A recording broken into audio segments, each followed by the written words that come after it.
Shalom saudara-saudara yang terkasih, salam damai bagi kita semua. Saudara-saudara, saya ajak untuk membaca satu bagian firman Tuhan yang terambil dari 1 Samuel 18 ayat yang pertama saja. Firman Tuhan berbicara demikian.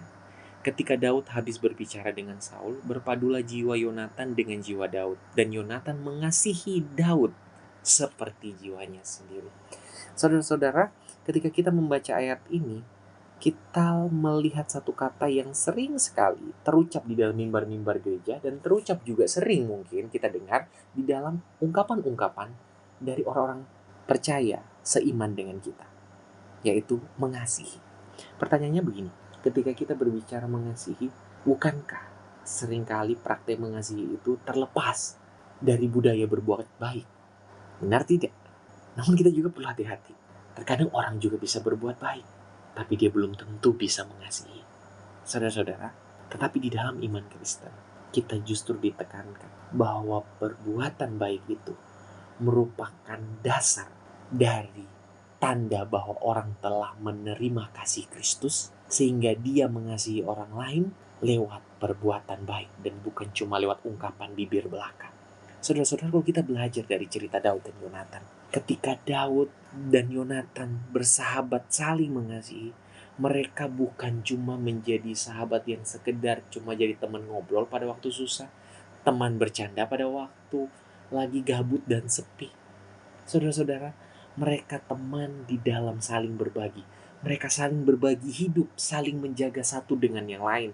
Bahkan di ayat-ayat 3-5, di situ kita sangat jelas melihat satu hal yang istimewa.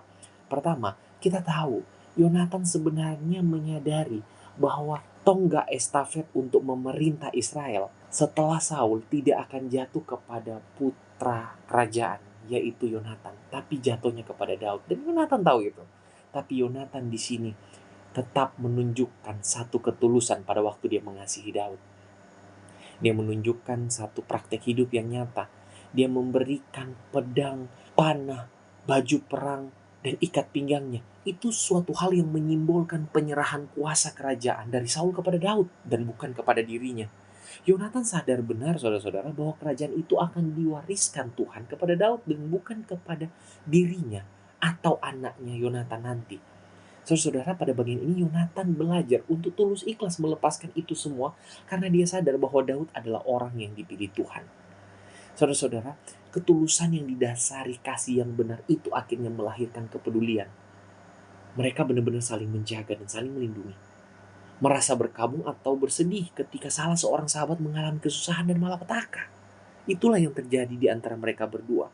Dan Yonatan, saudara-saudara, sedih dan tidak tega waktu melihat Daud direncanakan untuk dibunuh oleh ayahnya, Yonatan.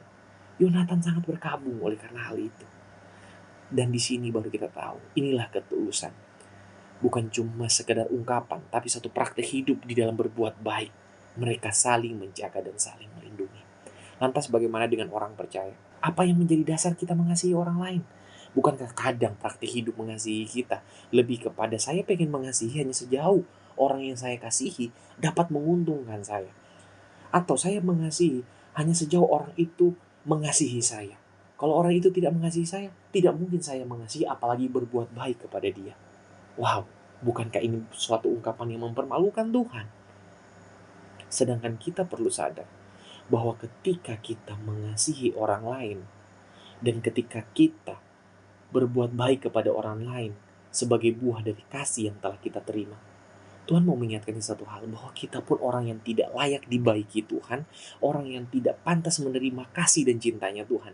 Namun Tuhan mau melakukan itu bagi kita, agar kita yang hendak binasa karena dosa ini menerima pengampunan. Dan itulah kasih yang kita terima dari Kristus, dan bukan cuma kasih dari omongan Kristus, tapi kasih dari praktik hidup Kristus yang menyelamatkan kita lewat satu pertukaran hidup, di mana kita yang seharusnya mati di salib, tapi Kristus memberi dirinya mati di salib, agar kita menerima anugerah pengampunan dan keselamatan.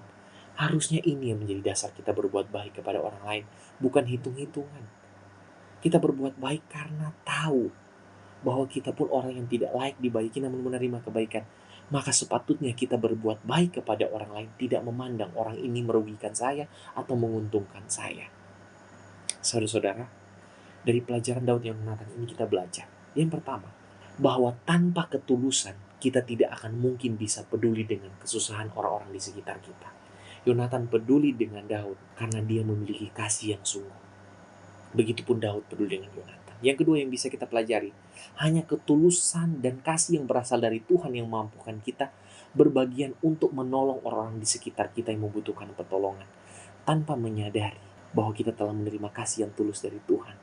Dan tanpa kita menerima terlebih dahulu kasih yang tulus dari Tuhan, omong kosong kita dapat mengasihi orang lain. Dan yang terakhir, sadar tidak sadar, tindakan pertolongan yang sederhana asalkan didasari dengan ketulusan kasih yang benar, percayalah itu dapat mengubahkan kehidupan orang lain.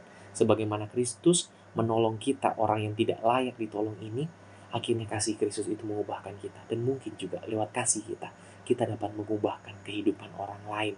Karena Kristus bekerja kepada dia lewat praktek hidup kita yang Tuhan pakai. Kita satu dalam doa. Tuhan, terima kasih Engkau telah mengasihi kami, dan kami Engkau ajarkan dan Engkau wajibkan untuk mengasihi orang lain. Ajar kami Tuhan untuk tetap setia kepada ketaatan akan perintah-perintah-Mu, sehingga kami boleh hidup mencerminkan kasih Kristus yang berdampak kepada perbuatan baik kepada sesama. Amin.